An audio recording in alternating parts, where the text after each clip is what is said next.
আমরা বিভিন্ন জায়গায় বেশ কিছু অসঙ্গতি লক্ষ্য করছি। আমরা সে অসঙ্গতিগুলোর কথা যদি বলি, প্রথমেই আসে প্রাক্তন শিক্ষার্থীদের কথা।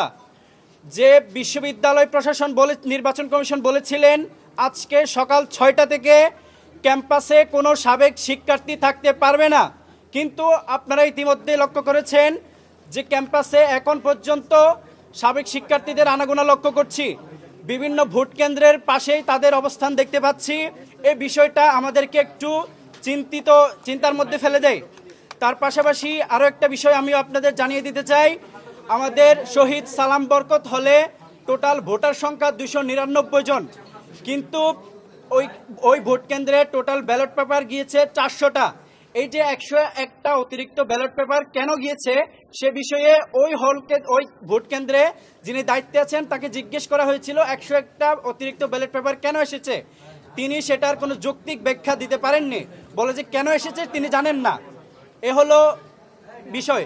আমরা বিশ্ববিদ্যালয় প্রশাসন যেদিন ব্যালট পেপার ছাপিয়েছে ওই দিন আমরা খবর পেয়েছিলাম বিশ্ববিদ্যালয় প্রশাসন 10% অতিরিক্ত ব্যালট পেপার ছাপিয়েছে।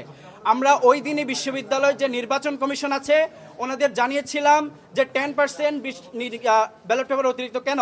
ওনারা জবাব দিয়েছিলেন যে আসলে কিছু ব্যালট পেপার হয়তো নষ্ট হয়ে যেতে পারে, এই কারণে ওনারা যুক্তি দিয়েছিলেন।